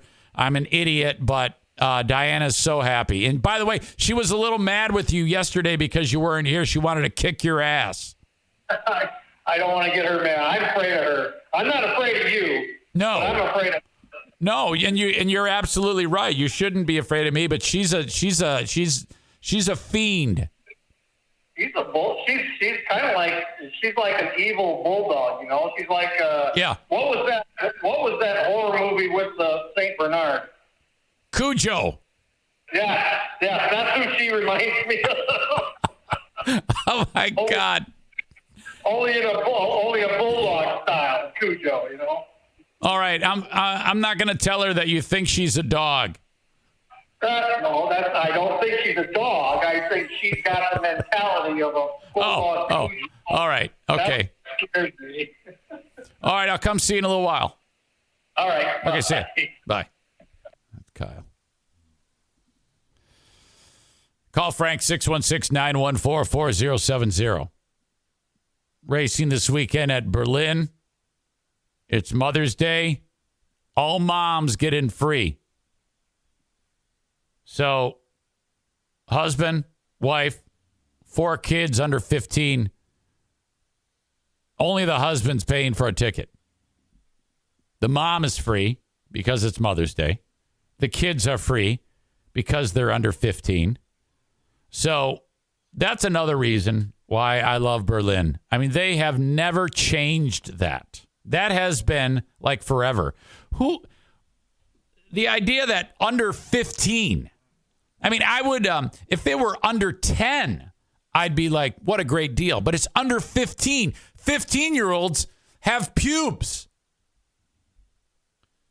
Under 15, free. I suggested that they start checking for muffs. And they said, no, we don't want to do that, Eric Zane.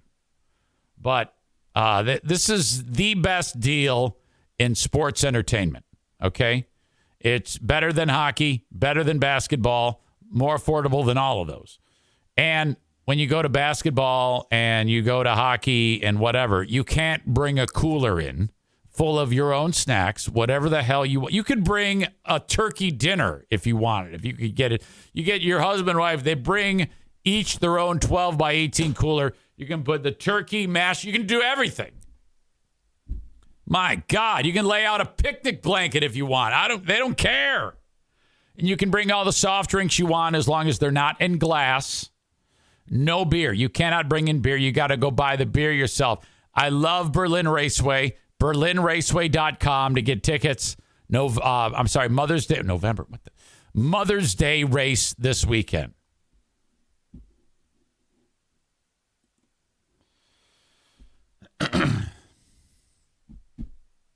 Two Kyle phone calls in one day, Kenny writes. You got Kyle from Dumpster Divers, Kyle B in my basement. Kyle Fade would make for an interesting phone call. My first question. Kyle, what went through your mind when I walked into the office and asked you to explain why your mugshot is online? Why is there a police record of felonies online? Can you explain that to me? This is the look.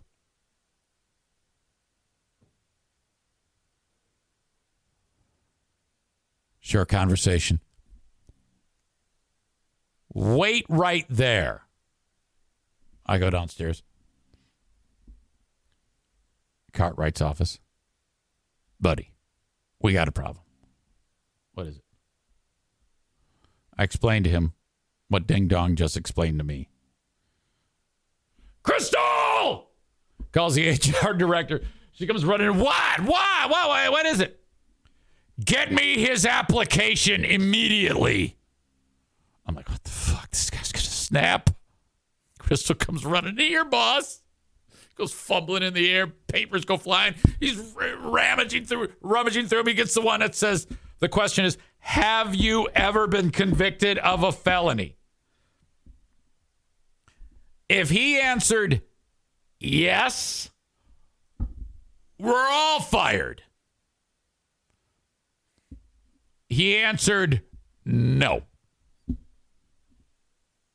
Hence the problem. He's like, oh, thank God. Oh, thank God he lied. Oh, thank God he lied. Okay. All right. And then it was actually like this. Cartwright's like this. His hands are over his face. He's like, oh no.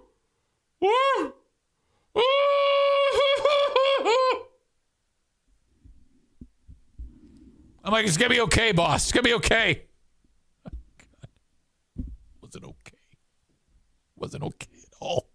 There's no okay. No okay at all.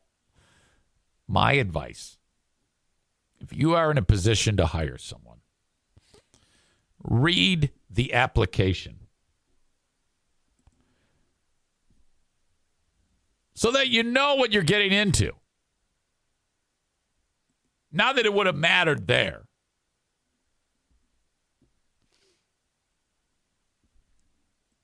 Jesse says radio is so cheap these days.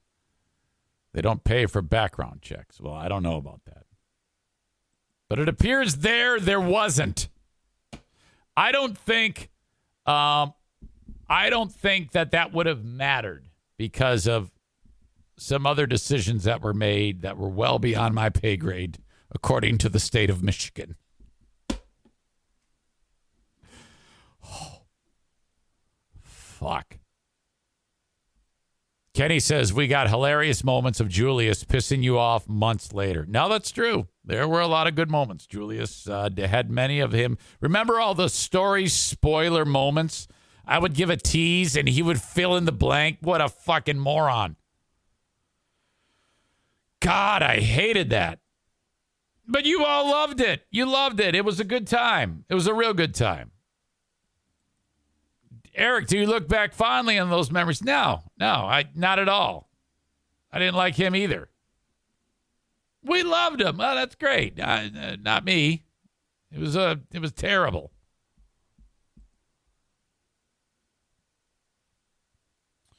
All right. So in the community not far from here called Goebbels. Oh, no. When you were a kid, did you ever play a prank on a teacher? I don't know, whatever it may be. This prank, it worked like a charm. And, I mean, I actually feel really, really bad for this teacher. Yikes. You can see, all right, here you go. Detectives in Van Buren County are investigating after they say 3 teenagers shared explicit photos and videos of a teacher to students. News 8's David Horak explains how this case of catfishing got the attention of the sheriff's office.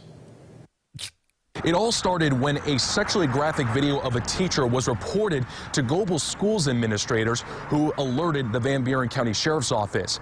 But it turns out there are pictures and more videos, and how it got around and why is raising more eyebrows. So far we know that pictures of the teacher with his dick out have been circulating around the school. That alone, imagine if you're in school and how quickly that would spread, even minus it. Let's say social media and cell phones and mobile and smartphones and all that doesn't exist. It's 1984. How quickly back then hard copies of Mr. So-and-so with a stiff dick is going to spread around the school. Now multiply that times 50 million because of the age that we live in. You're a teacher and the whole school's seen your stiff cock. Teacher had what he thought passed on a video or picture to another adult. Detectives say the teacher sent sexually graphic pictures and videos over a dating site to who he thought was a 35-year-old woman. But according to investigators, the profile was a fake used by 3 Van Buren County teenagers. 2 of them were enrolled in a private driver's ed course run by the teacher. Oh, no. Reference that the 2 students were trying to blackmail their driver's ed teacher. They didn't carry through on any of those acts. Okay. If let's just say, if I'm the teacher, and the teacher is approached by 3 students that say, we've got pictures of you with your stiff dick because we did this. We have them, and we're going to show them to everyone. If I'm the teacher, I say, how much do you want? How much money do you want? And they say, we need $1 million. You say, well, look, guys, I'm going to be honest. I don't have $1 million, but I will pay you a monthly amount for the rest of your lives if you promise me, if you never release those pictures. Okay? Now, if you do release those pictures, I am going to get the police involved, but we can keep this between us. I will pay you a certain amount each month that I can afford for the rest of your lives, as long as I am alive, as long as the whole school doesn't see my stiff dick. I mean, I would do that. That's how serious this is. How embarrassing. My God. Teacher. There was some reference that the 2 students were trying to blackmail their driver's ed teacher. They didn't carry through on any of those acts, so they didn't technically blackmail him. Okay, that's even worse. You know, they didn't even commit a crime. It's just nothing. You just gotta sit in front of now this teacher with his dick out, who he thought he was sending it to a 35-year-old chick. Oh no. However, Captain Jim Sharon said the 3 teens did share the explicit pictures and videos to students the teacher taught at Goebel. Explicit pictures. By the way, in the background, this black thing here and this white, these are the 2 sticks that this guy uses to beat the shit out of any blacks that come into town. Videos to students the teacher taught at Goebel's, all for reasons detectives still don't know why. When you're talking about doing something and you're pretending to be somebody that you're not, and then all of a sudden private information is shared, and then you treat Nick, are you listening to this? That private information is a joke. That's when, people want other people held accountable for certain things, and rightfully so. Nick's like, there's nothing wrong with that. That should be allowed. Sharon says the teacher did not know the teenagers were behind the profile until deputies contacted him.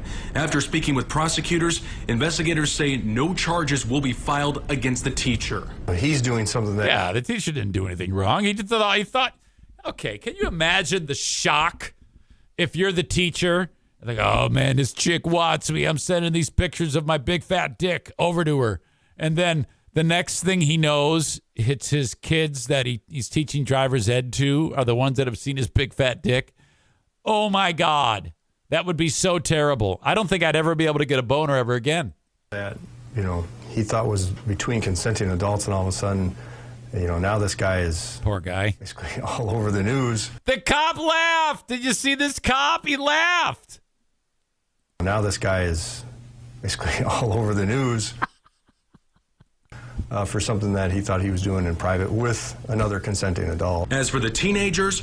How did this become a news story? Who's the asshole that tipped off News 8 to... It's already bad enough.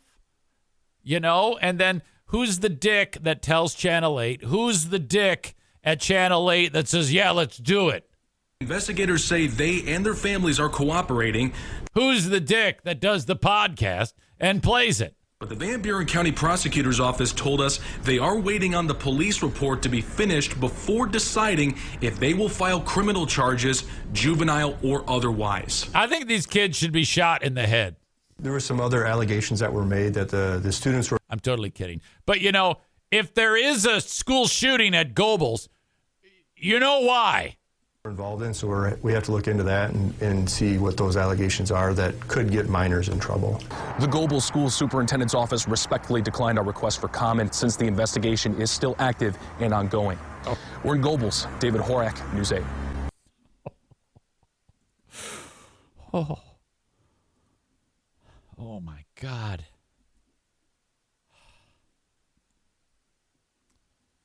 Man. Tyler writes, "Teacher, it's Leon from Channel 8. We've all seen your dick. We know you're in there." Sore knuckles. Terry writes, police chief quoted as saying, "It's a great-looking penis."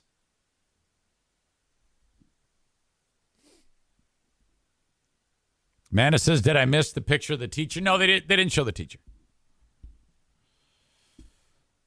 Why? Maureen says, "Why do men send dick pics?" I don't know. There's only been one time that I've done that, and it was for hilarity when Diana was on TV, watched at the Tigers game, and you could see her behind home plate every pitch that's shown.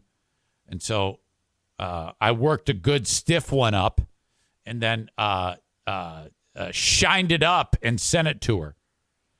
And then you see her behind home plate, click on her phone, and she's like looking around like, "Oh, God." But I haven't done that. And the only time I've done that, only time I would do that is if the woman said, "Hey, send me a picture of that monster." You know?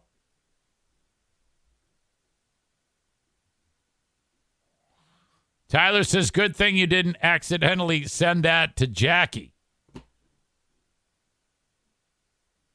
No, I didn't. However, there was one time, this is a great story. There's a function on your phone where, like, if you have a text message, instead of just typing the text, you can hit a particular one of the things and put your finger on the screen and write it out, like "hello" in cursive with your finger. And I discovered that feature, and we were parked or at a light or something like that, and I went, "Oh, this is kind of cool." Tyler remembers this story, and so I wrote out a suggestive line to Diana that I thought would be hilarious, and because when you click on it, the message actually writes out in the path that your finger went. Okay? It doesn't just pop up right there. It actually, the animation happens on the screen to the recipient. So I wrote my suggestive line, and I sent it to Diana seated next to me. Seconds later, I hear Jackie, as the text is being, the animation is happening, she goes, she goes, "Want some?" And it hits me like, "Oh no! I sent it to her. She's going to say it. No." And Jim's sitting there and Maddie's sitting there. You're all kids. Dad's like, "What? Want some cake?" And I'm like, yeah. You want some cake? I was like, "What's your problem?" "You want some cake?"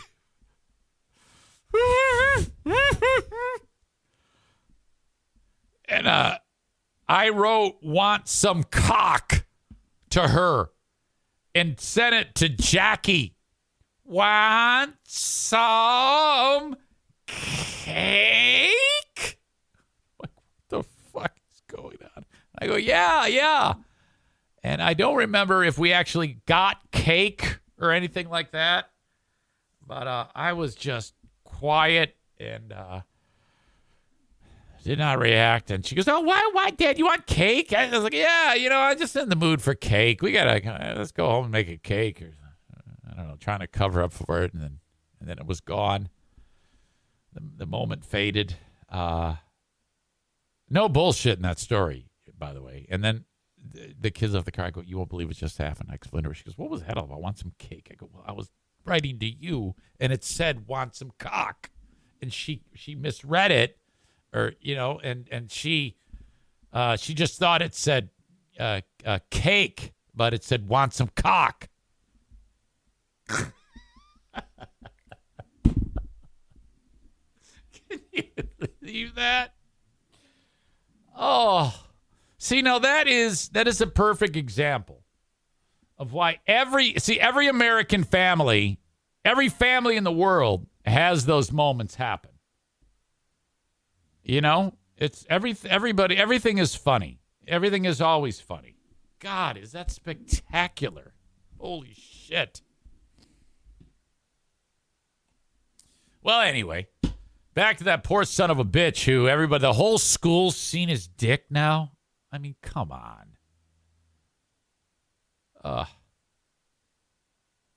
Terry asked, why did you want cock? Well, who doesn't? I mean, seriously, come on now. That poor guy. I feel for that dude. It's a double whammy. First, he's not really talking to a chick. He's talking to kids, so that's bad enough. But the whole school knows. Everyone's seen his red one sticking out. He's been nude, taking pictures. This is going to result in suicide, or these are the options: suicide, school shooting, home invasion, murder of the kids and their families. The kids get charged. Nothing good can come out of this. A teacher has to enter the witness protection program. I mean, come on. Horrible. I feel bad for the teacher. That is not okay. These fucking assholes. Kids are assholes. You're all assholes. I want you to know that if you're listening and you have children, I don't care if they're a minute old or if they're 17 and 364 days old. Your minor kids are all assholes, okay? There has been some type of asshole tendency that has flown out of them. They're all guilty of it. And it's terrible because parents, our moms and dads, they knew that. And they would, they hated us. And they beat the shit out of us. And thank God. All right? Thank God they did that. Because most of us became productive people because of it. The problem that occurred next was all of the people that they raised, me. You never notice how your mom and dad are always pissed at you? That's because they decided long ago, prior to that they weren't going to be your friend. They were going to be your parent and parent you and kick the shit out of you when you did stupid shit. We, as adults having kids, dropped the ball. We then stopped hurting our children. And because of that, they've all become assholes. Okay? Now, this group is getting pictures of their teachers with stiff dicks. It's my fault. I did this. I am to blame for those kids doing this by extension and all the school shootings that go along with it. I know that's deep, but it's true. Have we just done like our parents and beat the hillbilly shit out of our kids and always been pissed off at them like our mom and dads were?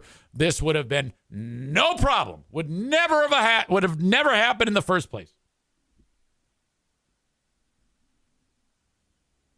I did that. Thank you, Amanda.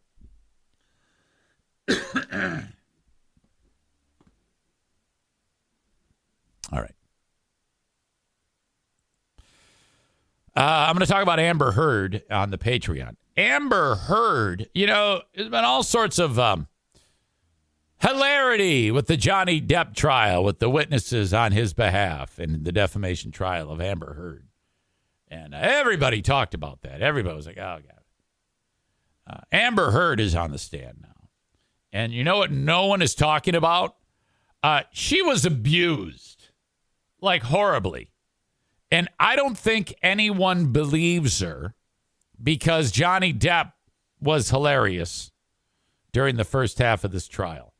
But she had some testimony that was fucking terrible. And I believe her. I believe her. Okay? And I'm going to get into that. Depp is a fucking kook. I think they're both a little nutty, but he's definitely more crazy than she is. Holy fuck. Hire me on Cameo for Mother's Day. I just did one for Benjamin. Benjamin West is a smart man. He left me a really nice review. I appreciate that, Benjamin. Let's see. What did he write?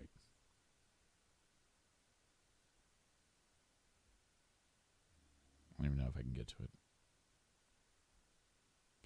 He said something very nice about doing this cameo. Absolutely perfect. This is the second time I've used Eric for a cameo. And each time he's exceeded my expectations. He will do anything you tell him. He puts his own fun little twist on things. Absolutely would recommend to any fans of his. His better half, Mother's Day.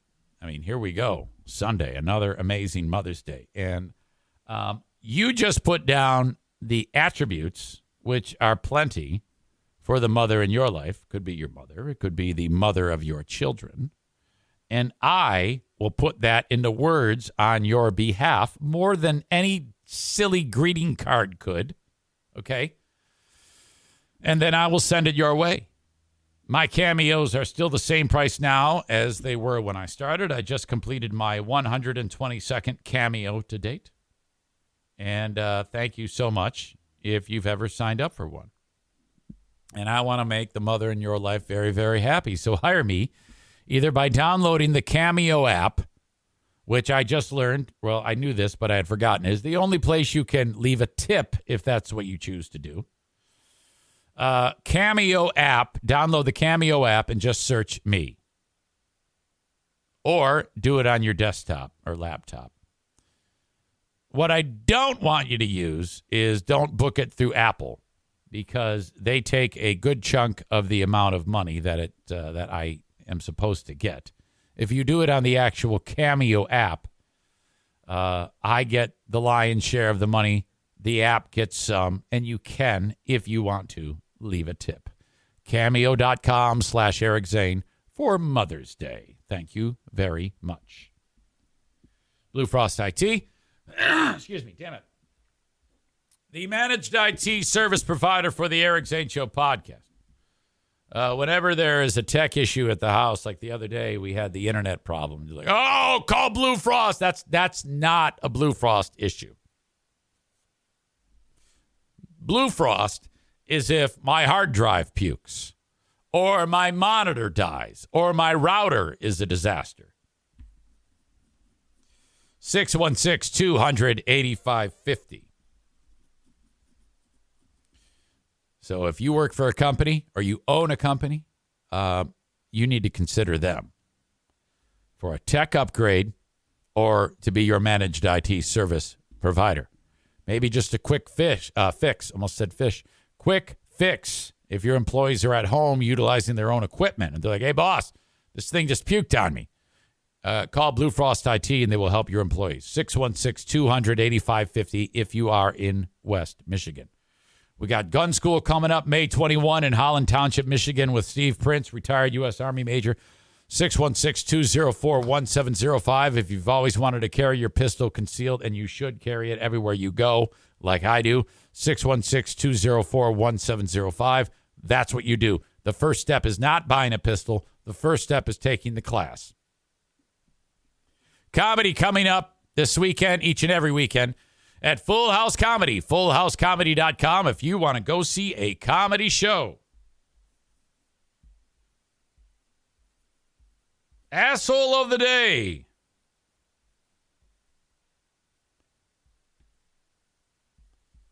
Well, it's got to be those asshole global kids. What a hideous story that is. I feel bad for that guy. That's your asshole of the day today, brought to you by JM Synthetics and TC Paintball. There you go.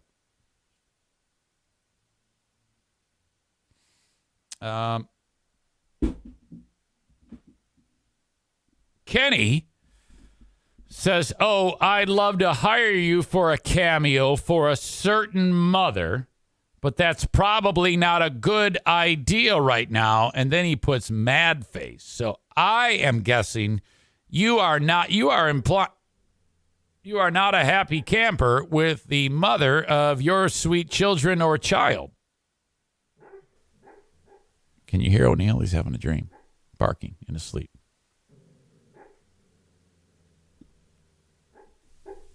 Listen.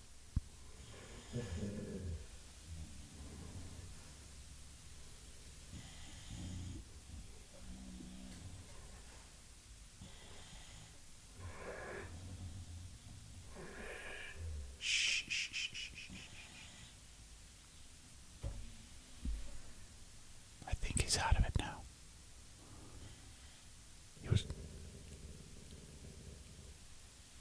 You might be able to hear him.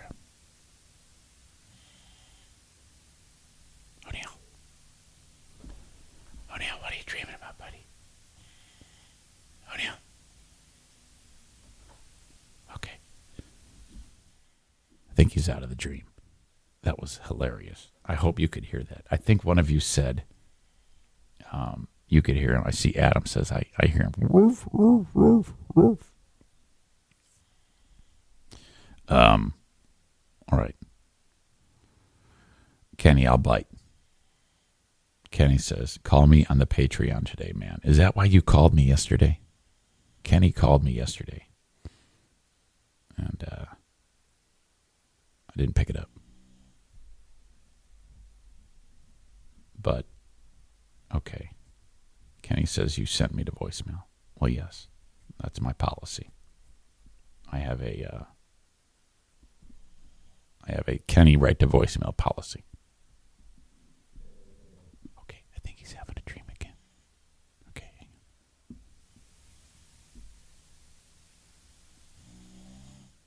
I can hear Daisy snoring. Okay. I'm gonna say wanna go for a WALK. Watch Bruce. Wanna go for a walk? Wanna go for a walk? He's starting to hear it. Wanna go for a walk? Wanna go for a walk?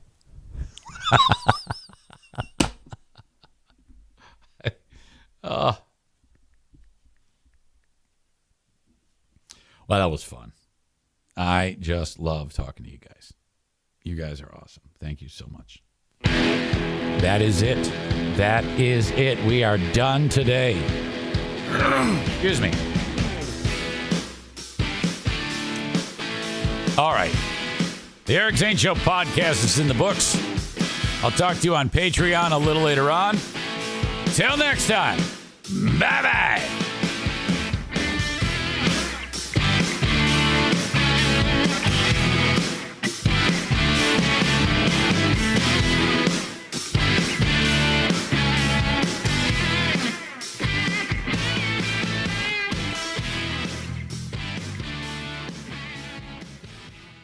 Family. It looks a little different for everyone. For some, it's mom and dad. For others, roommates who feel like family. And for others, it's your significant other, their golfing buddies, your children, a high school soccer team starting lineup, and oh look, they're all taking you up on the offer to stay for dinner, really testing the limits of that phrase, the more the merrier. But no matter where you call home, Geico makes it easy to bundle and save on home and car insurance. Easier than making 3 frozen pizzas and assorted frozen veggies into a cohesive meal.